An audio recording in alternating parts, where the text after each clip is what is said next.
everybody? It's your boys from E&R Sports. My name is Ernest, this is my big bro Ralph, and we're here to talk to you about the thing we love the most, and that is the professional basketball NBA. And today, we're doing our part 2 segment of the 2019 NBA Draft Lottery. Now, brother, before we go any further, I gotta say, it's incredible. It's incredible. I don't think anybody besides you and the people in the city of New Orleans projected this, but before we go any further, let's talk about the order. So, starting with the 14th pick, it's going to be the Boston Celtics, which they got from the Sacramento Kings. The 13th pick goes to the Miami Heat. 12th pick goes to the Charlotte Hornets. The 11th pick goes to the Minnesota Timberwolves. The 10th pick goes to the Atlanta Hawks, which they got from the trade from the Dallas Mavericks. Now, the 9th pick went to the Wizards. They fell down. The 8th pick went to the Atlanta Hawks. The 7th pick went to the Chicago Bulls. They fell down 3 picks. And the 6th pick went to the Phoenix Suns, who were projected top 3. Yep. The 5th pick went to the Cleveland Cavaliers, who were also projected top 3. So a bunch of teams moved up. This lottery was incredible, guys. For anybody who watched it, it was nail-biting. It was completely different. It didn't go in order just like it went every year, and maybe the team that projected 5th maybe moved up. This was completely interesting. The 5th pick went to the Cleveland Cavs, like we said. The 4th pick went to the LA Lakers. They jumped from the 11th spot to the 4th spot. And pick number 3 went to the New York Knicks. Oh. Wow. New York. I gotta say, it's karma for beating us in the 90s. Suck it. Suck it. That's the bias in me. I'm sorry. For anybody that watches us in New York, don't be mad at me. It's the bias in me, but you know what? Whatever. New York, you got some better things coming. Oh, yeah. So, the number 2 pick went to the Memphis Grizzlies. They jumped from the 8th spot to the 2nd. So, that meant with the number 1 pick, this guy called it. The New Orleans Pelicans move up from a 6% chance they get the first pick in the NBA draft. And brother, whoever's watched this video, by the way, before we go any further, you got to thank all the new subscribers we have, everybody that viewed the video. We want more comments. We want to know what you think. But for everybody who watched, anybody who gave us a listen, heard that this man projected the New Orleans Pelicans to get the number 1 pick. So, bro, floor is yours, man. Come on. Appreciate you. Hey, so guys, right quick, if you like what you see, hit that like button. If you've already done, hit that subscribe button as well. We really appreciate you guys. We really got a lot of positive feedback after only 1 video, and we really want to do a lot more of these. So hit that like button, like I said, the subscribe button, guys, and also hit that comment so you can go ahead and give us feedback on what more you want to hear and what else you want us to touch on. But we're going to go right to it, guys. It was a huge night in the NBA. My brother, thank you. At the end of the day, I kind of gave my feedback who I thought was the most interesting team who should probably get the first pick. It just happened to be, it was the New Orleans Pelicans. Oh, yeah. So, great congrats to the New Orleans Pelicans team and that whole franchise. Everything they had to endure throughout the whole season with the Anthony Davis trade saga, all the rumors, the trade demands, and all that stuff. Man.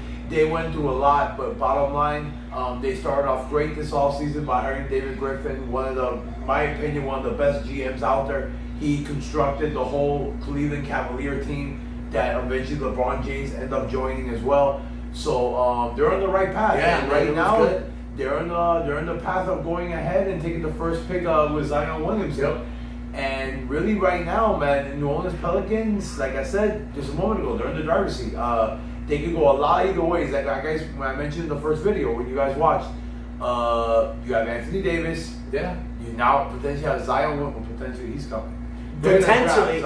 We all know that the Pelicans are going to get Zion Williamson with the first pick. Now, whether it's a possibility they trade it to New York so New York can get Zion and they can do a couple pieces like that, that's a possibility. But my question to you is this, bro. That's not a possibility. It's not a possibility. So let's say this. The Pelicans get Zion Williamson. I know you mentioned this shortly in the last video, but now the Pelicans are in the driver's seat. Now they have the possibility of either trading Anthony Davis or keeping him to play with Zion Williamson. Now, I got to ask you, it's the whole world is thinking right now, what is David Griffin leaning towards?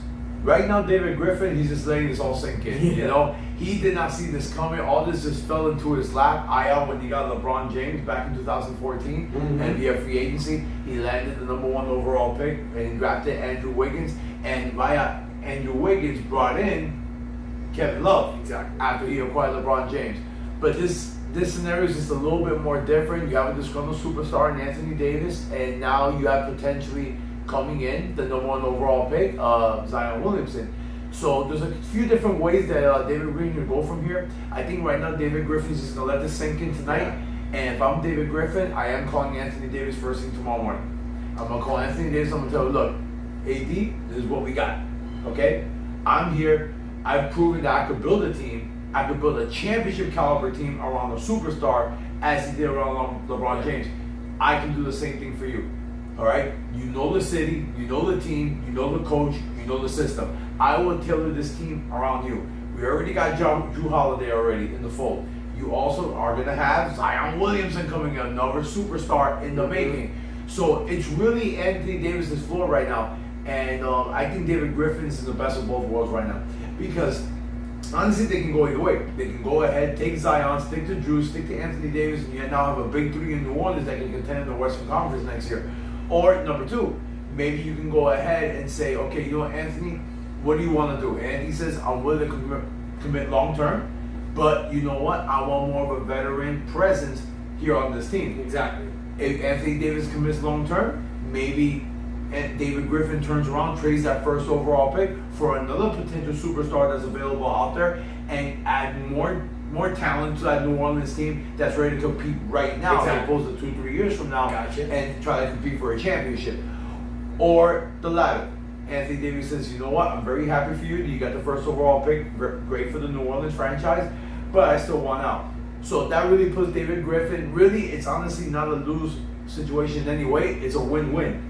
It's either you're going to go ahead, do the first case I mentioned, you probably trade Zion and put more talent next to Anthony Davis.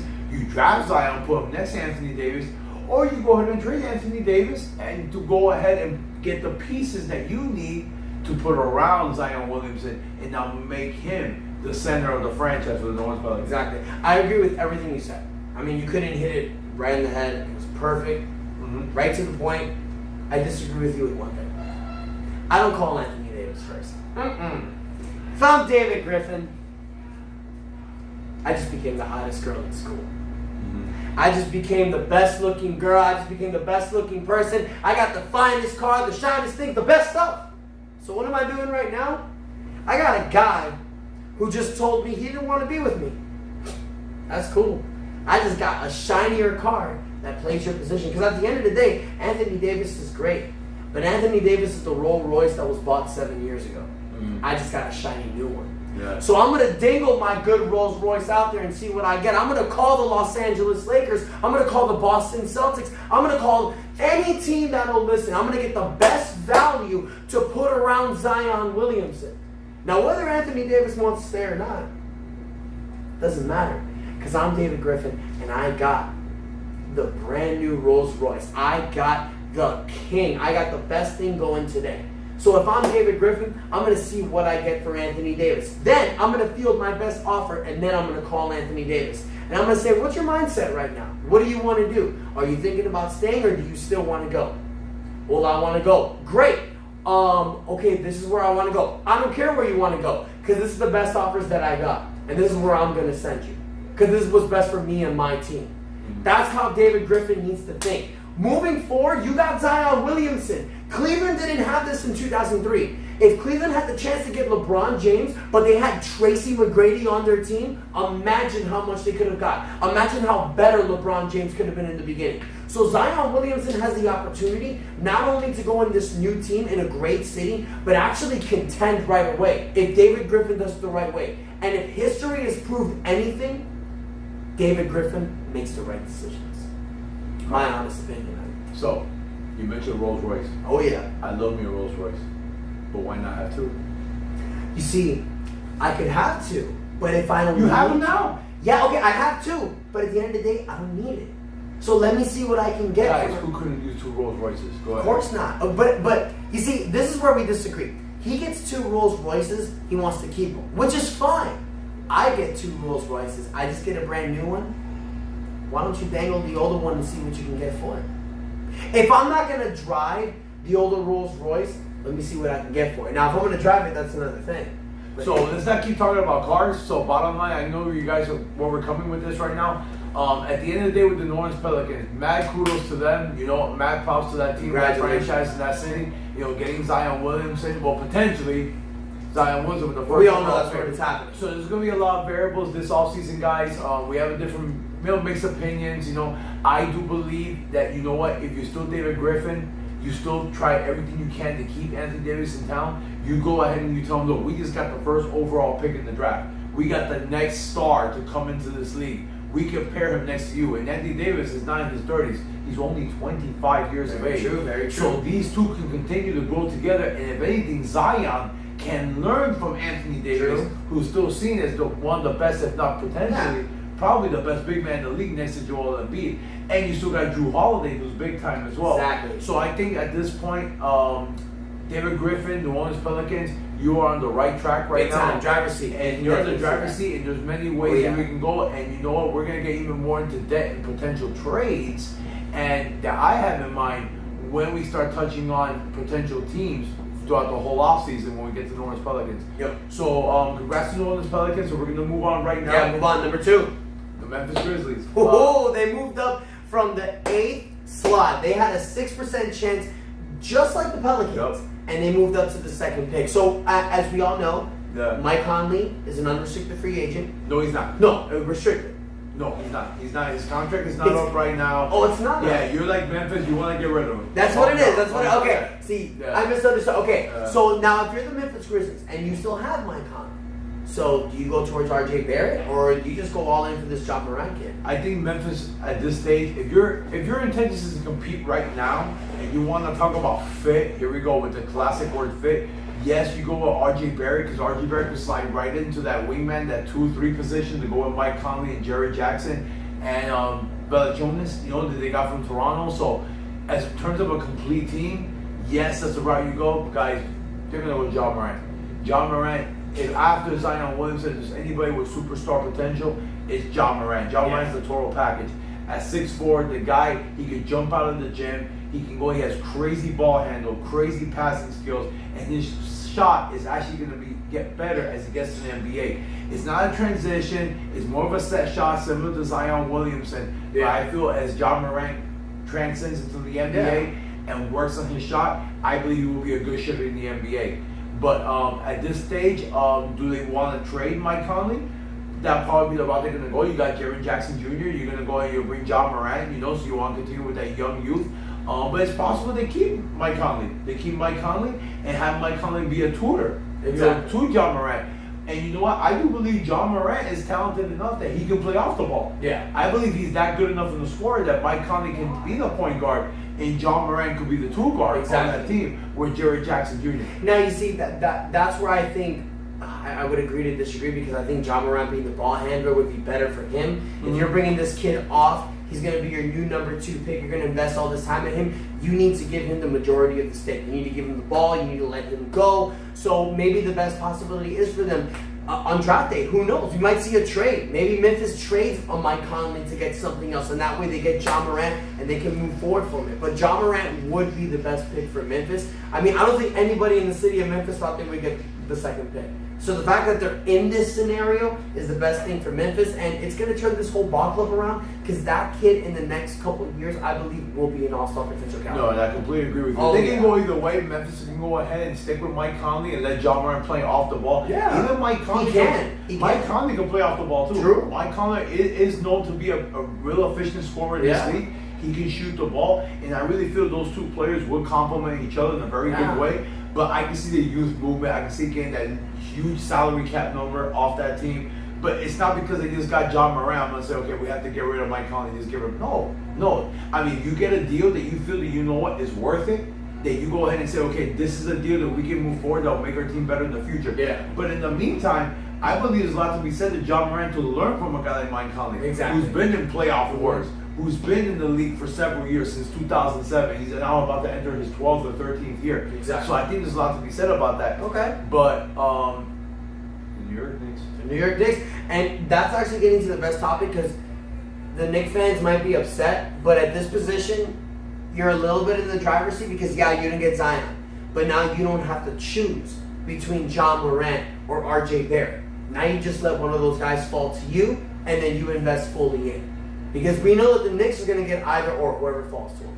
I know everybody in the city of New York is upset, screaming, kicking, all that stuff, but you're still going to get an all-star caliber player.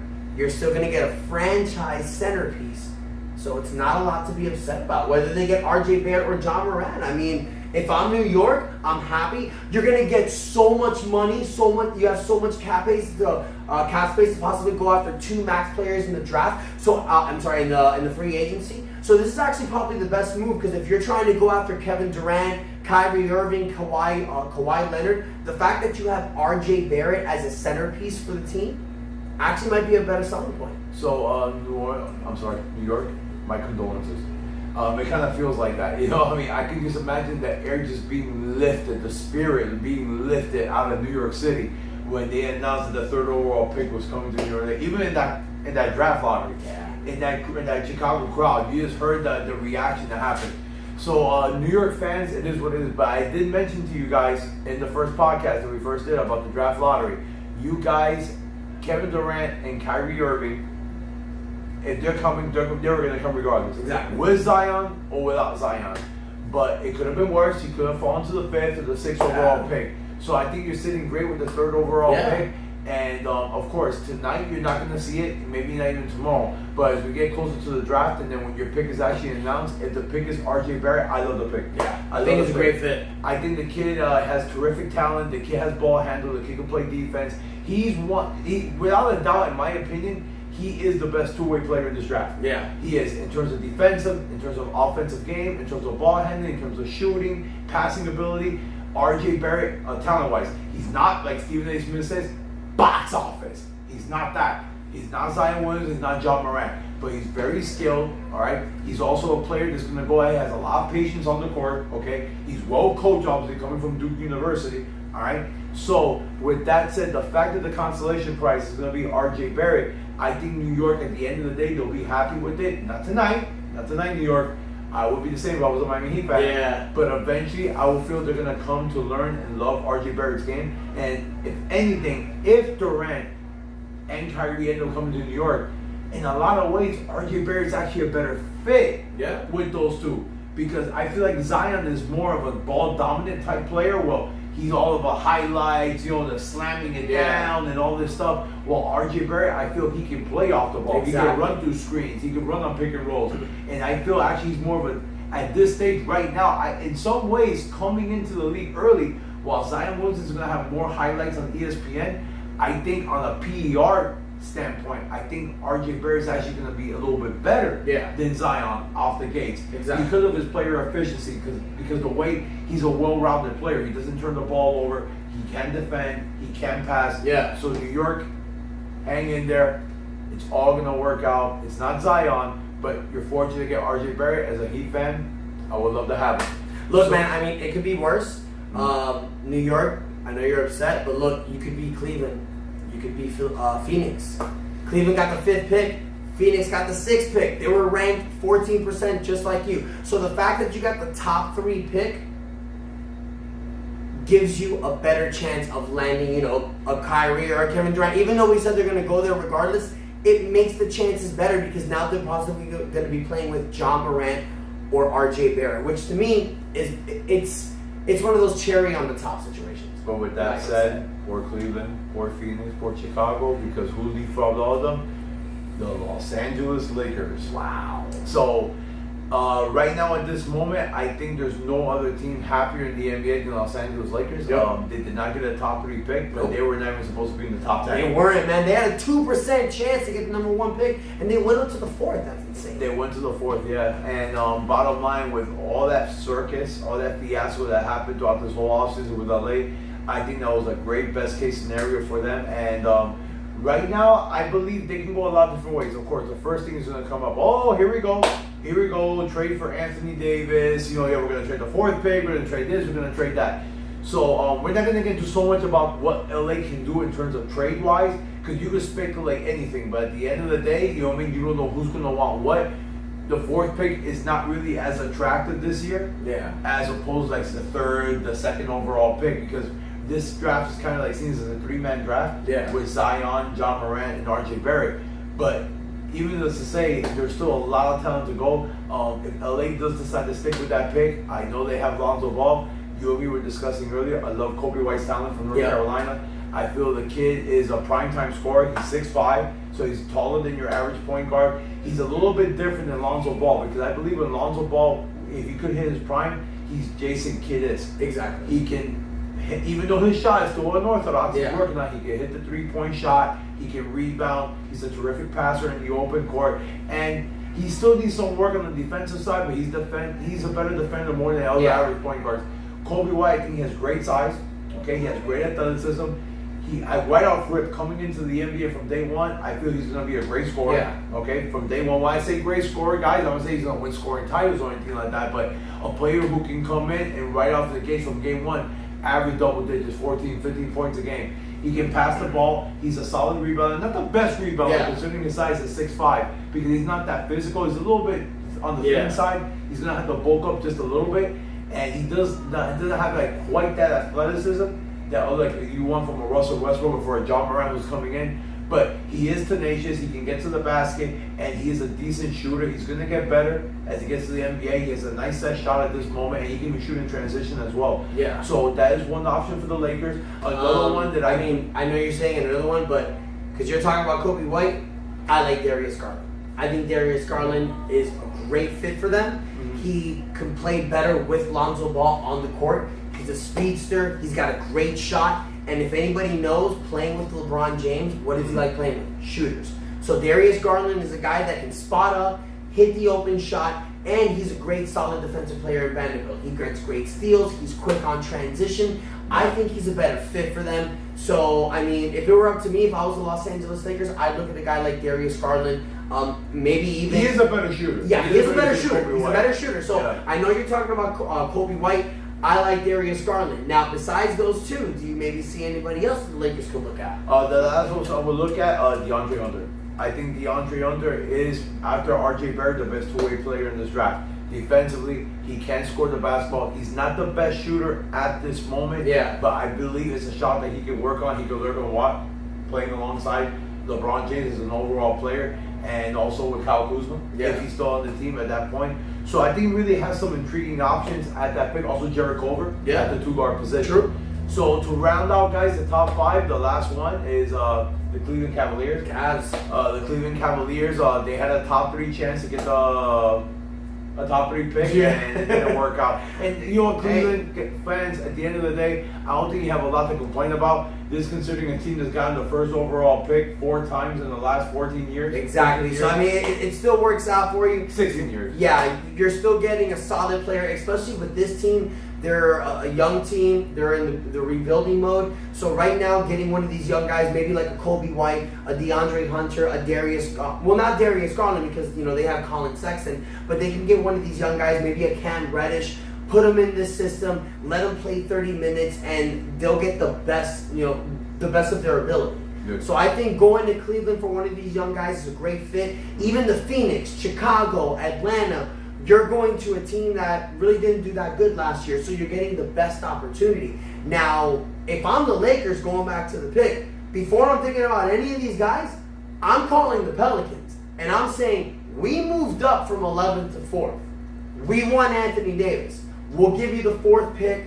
I have a couple young players. Let's work around this again. Because we know that if you have the 1st pick and the 4th pick with a rebuilding team with Zion Williamson, you're going to give them the best chance possible. Because you draft Zion Williamson and then you put a Darius Garland or a Kobe White with him in the Pelicans, dude. I think bottom line, at the end of the day, it's up to David Griffin. And David Griffin is going to hear Boston first. Boston's going to be the very first team. And the bottom line is this. I feel if Boston's willing to offer Jason Tatum, it's a wrap. It's a wrap. It It's really a wrap. is. It's a done deal. And Jason Tatum will be a part of the New Orleans Pelicans, assuming that Anthony Davis still wants to trade. Yeah. Nobody's heard from Anthony Davis yet. They just got But announced that. Zion and Jason Tatum. Wow. That would be But Anthony incredible. Davis and Zion Williamson. Wow. That's true. So, guys, I mean, we've gone on about it. This is an amazing topic, part 2 of our NBA draft lottery. But we want to hear from you. First and foremost, let's thank those new subscribers we got out there. Thank you guys so much for the support. We love you. We hope that we keep entertaining you. We're going to keep posting videos to do that. But we want to hear from you, though. Write to us. Let us know what you think. Let us know your opinion. Do you want us to talk about other teams, other possibilities that they're going to have? Let us know. And honestly, guys, the more shares that we get, the more new subscribers, the more likes, the better chances we have of making this page a lot better for you. So, hit that like button, comment to us, subscribe, share. You guys know the drill. And as you know in the last video, before we go, I always ask my big bro, anything to add? You said a mouthful. Again, guys, like my brother said, hit that like button, guys. Hit that subscribe button, and also hit that comment bar. We want to hear your comments as well. You want us to talk about anything different? Like I said, guys, the NBA draft lottery is over. Eventually, now we're going to transition into NBA free agency. We're going to talk about different players that are available in NBA free agency, from the top dogs all the way down. And in addition, NBA teams. We're going to focus on each team. What's their main focus? What's their major needs? What their focus should be in that offseason to help improve. And this will be a good transition getting into the NBA free agency, because we know from the NBA finals to free agency there's a little of a gap. So we want to be able to entertain you guys while there's all these gaps. So whatever you guys want to hear about, let us know. But until then, you got Ernest, you got Ralph, ER Sports signing off, and that is enough said. We'll pack up For life.